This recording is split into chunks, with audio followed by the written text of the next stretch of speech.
Hello there, Geminis. Welcome to your weekly reading. So I just feel like the energy for this week is going to be a little bit heavy, okay? And hopefully the majority of Gemini viewers that are watching this can watch it early on so that you can navigate this energy or this week, or, just navigating the events of this week with a little bit more grace and with a little bit more, I want to say, having the proper knowledge so that you know how to navigate and outmaneuver this energy. When I was shuffling the cards for you, I saw a scene in the desert. So it's like just a lot of sand, mounds of sand, and just, sand shifting with the winds. And what looks to me was on the ground, there were whirlpools. And, they're sort of like riptides or whirlpools that you see in the ocean, but this is in the desert. So there are a lot of them. I see 6 of them, especially on the ground in front of you, and I see you trying to, avoid them. So it's almost like, avoiding landmines, avoiding obstacle courses, trying to find your bearing and trying to find your way without falling into these whirlpools. So that's what I'm sensing here. And if we're using that imagery to kind of dictate, what's coming in store for you for this week, first of all, the one thing that came out in the spread here is the need to not cut corners, okay? If we're going to do something properly and we're going to do something the right way, and if we're going to cover our tracks, if we're going to make sure our plans are foolproof, then we're going to have to do things the right way. So there's a huge emphasis here on not cutting corners, on having all the information in front of you and then making a decision by factoring in all the information that is available to you. So this means, just because you see something, you're like, oh, I don't like that, I'm going to disregard it. No, you have to take everything into account, and you have to make an informed decision based on every piece of information that you have in front of you. So factoring things in, not omitting things, not cutting corners, taking an additional, few minutes, few hours to do the research so that you can fill in the knowledge gap, so that you have full information, full disclosure before you make a decision. I do see conflict coming into the picture, and this is like institution, so possibly in the work front, in the family front as well. What I have here is the Hierophant. And this is institution, usually educational. I'm getting a really big work energy with this, okay, where things are very hierarchical, and there's like a chain of command. Every decision needs to go up the chain of command, and then every decision, every decision has to go through an expert. Every decision has to be screened out and vetted before the person on top can make the decision.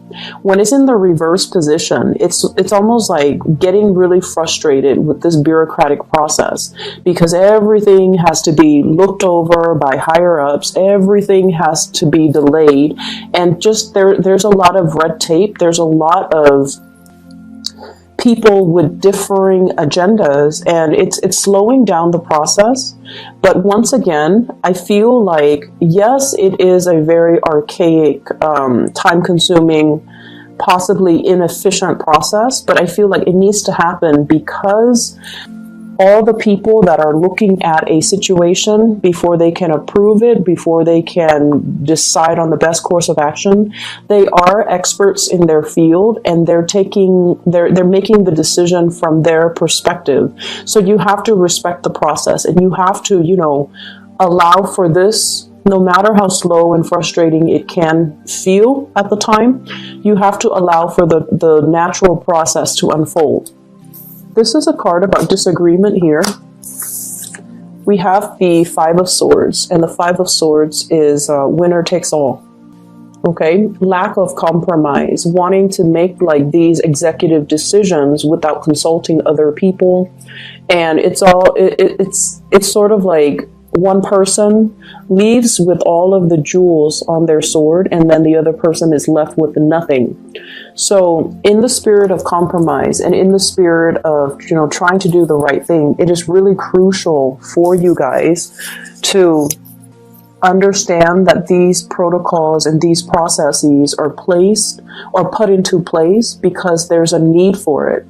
So that one person doesn't make the decision only based on their self-interest and essentially screws everybody else over. So we have to kind of allow for this process to naturally unfold, allow for the checks and balances to kind of fall into place so that people don't end up in this situation, okay, where these choices are made almost like in a vacuum. And the ramifications of that would be one person commits an act of like grand theft and leaves everybody else in the cold, okay? So I feel like these processes are put into place to prevent that situation from happening. So there is a major power struggle that I'm feeling here, push and pull types of energy between one person with their own agenda and another person with things that they want to see happen. And there is a lack of compromise. There is a lack of mutual understanding. There's a lack of being able to put ourselves in somebody else's shoes so that we can understand where they're coming from. This is a conflict that I feel where two people cannot see eye to eye with one another. They essentially have the same goals. They do want to sail away from this. So like you and another person, you both, believe it or not, have the same goals, have the same understanding. This is the Ten of Pentacles, building a legacy for yourself, leaving something behind. Stabilizing your financial future, having financial backing, having a financial foundation on which you can build, especially a family, a relationship, a work situation. So you both want the same things. And you both are at a point where you both can collaborate and communicate and compromise in order to reach this really exalted space. But egos are getting in the way. Egos, conflict, communication, back and forth, banter that kind of escalates and exacerbates a conflict, okay? So there's a lot of ego issues coming into the picture that's disallowing two people from being able to build together and being able to see that, you know what, we actually have the same goals, we have the same agenda. So that's what I'm feeling here. And if this is an ongoing conflict, I feel like it is coming, it is being revisited, or it is returning into the present moment. We have here the Ten of Swords in the reverse. So this is the reemergence of something that we thought was dead and gone, and now is making a comeback. Okay, so I'm feeling greatly some secrets being coming forth, some major revelation, something being unearthed. Okay, so it's almost like and this is not literally speaking, this is just figuratively speaking. It's almost like digging up somebody's grave, and there's a tombstone with the person's name, and everyone went to the funeral, and everyone watched the person in the casket being lowered into the ground, and everyone puts on their flowers, and the groundskeeper shovels dirt onto the coffin. It's almost like unearthing, like digging up the casket, opening it up, and then realizing there's no body in there. So once again, that is a figurative, way of explaining this. It's not literal, but I feel it's almost like just something like that, a sleight of hand or a situation that everyone knew to be true, but then for this week, it's not true. Somebody kind of did a switcheroo, or somebody did a sleight of hand trick, and then the situation is not what it seemed. All of a sudden, the situation is not what it seemed. And so you're given all of this information, and you're trying to unravel it to figure out what exactly happened. What is the motive behind that? Why would someone do that? Who would be able to pull that off? How could somebody pull, the wool over my eyes like that? How could I have believed that? How could I have, why didn't I know? So I'm seeing all of these questions, and I feel like it's such a dramatic week, like the events that unfold, and I feel like it happens in succession too. It's not just one major big revelation. It's sort of like events culminating, leading up to this major big revelation. So I'm a believer of signs from the universe, signs from your spirit guides. And I feel like you were hit with many different signs along the way leading towards this major revelation. So I almost feel inclined to say, like, this should not come as a surprise to you.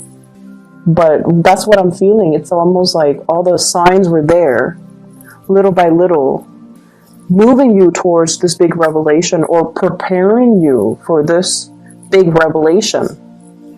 And I feel like maybe the signs were ignored. Maybe somebody was, it's like the red herring distracting you from other things.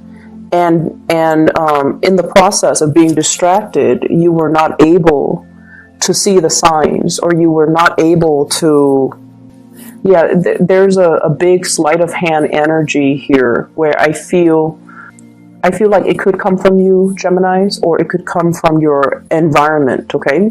But there's something here where it's almost like being so tunnel vision and so focused on some aspect of things, and we're missing the whole picture. So going back to that first image that I saw, I feel like it's shifting sands, okay? It's almost like that mirage in the desert.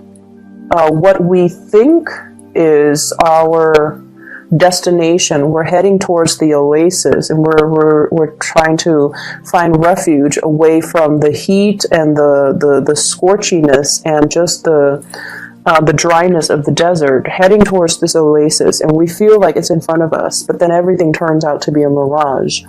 And then we're left with, these whirlpools of sand that you have to kind of maneuver your way through. So I just see everything as a series of events that allows you to see that everything is very fluid, that everything is like shifting sands under your feet.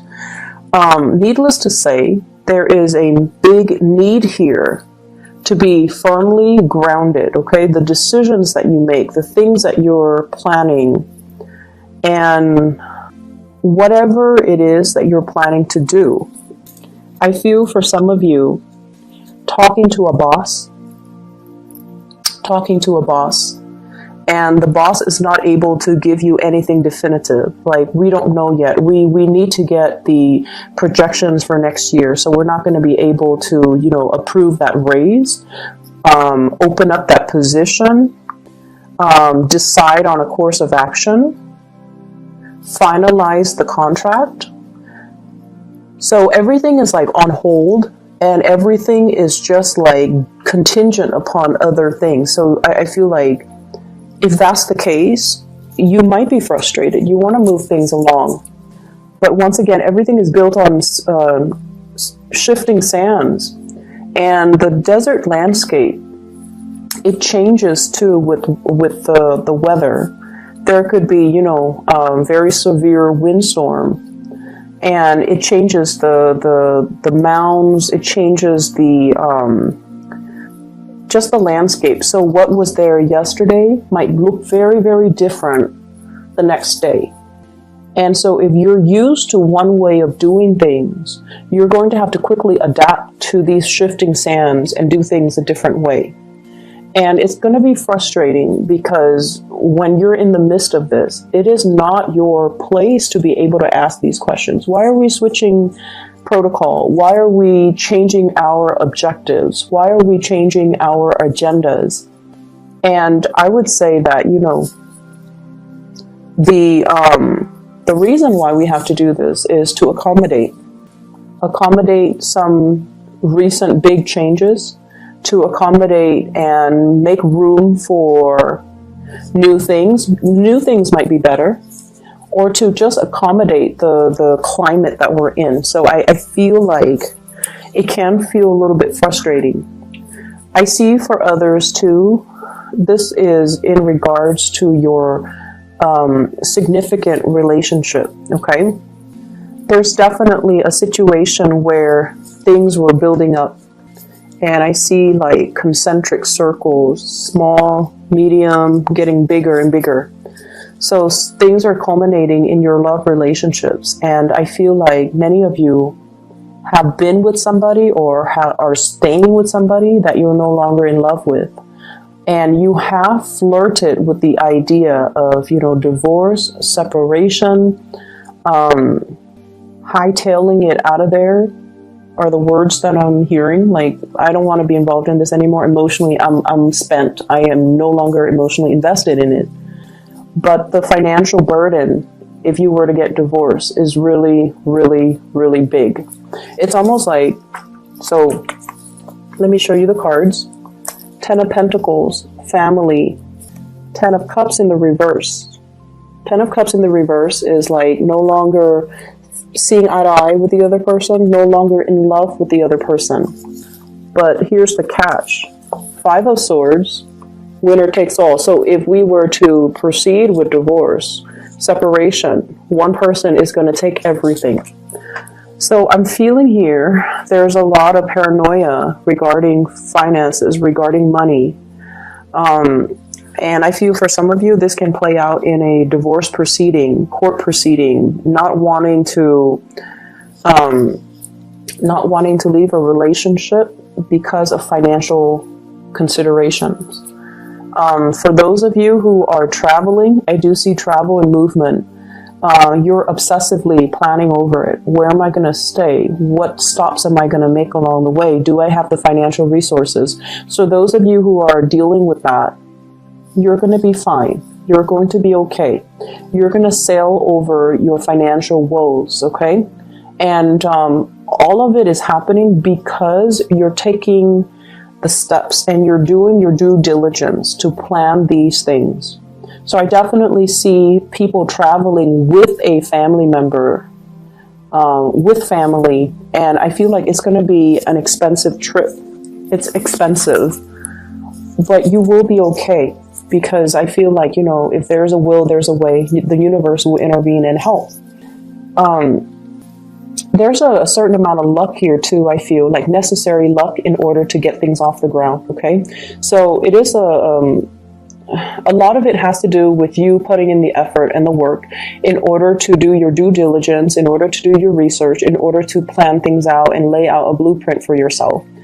And so the universe is helping you, is sprinkling some lucky, stardust on you to make sure that this venture is going to go the way that you want. But the universe would not have intervened if you just, coasted and not do your portion of the work. Does that make sense? So I feel like there's definitely a certain amount of divine protection and luck coming through to help you through this week. Okay. I'm also seeing as well, I feel like for those in relationships and that where you're no longer in love, okay? And when you're no longer in love with another person, you might care about the other person, but the love is not there anymore, or you feel like you have outgrown the relationship, and you almost feel like it's time to go on. Like, it's time for me to move on. But I feel like many of you fear leaving this relationship because it's sort of like the devil that fearing the uncertainty, fearing the whole process about, I have to go out there and date again. Dating is so awkward. And what if I don't find anybody as good as this person that I have right now? What if, I'm too old and I can't find anybody? So I see some of you with that element as well. What if people are after me only for my money? Or even what if I can't find somebody that wants the same things as me? So I see this element about staying in a relationship because of the comfort and the familiarity, and having all these questions as well, like fantasizing about, bachelorhood, the single life, and wanting to go out there and possibly even go after another person, but not being able to take that leap of faith just yet because you have a lot of self-doubt, because you're dealing with self-doubt. I see many of you too having trust issues. It's not prominent, but I feel like it's one of the reasons where, and I feel like the trust issue stems or ties in or exists in conjunction with, what if someone is only after my money?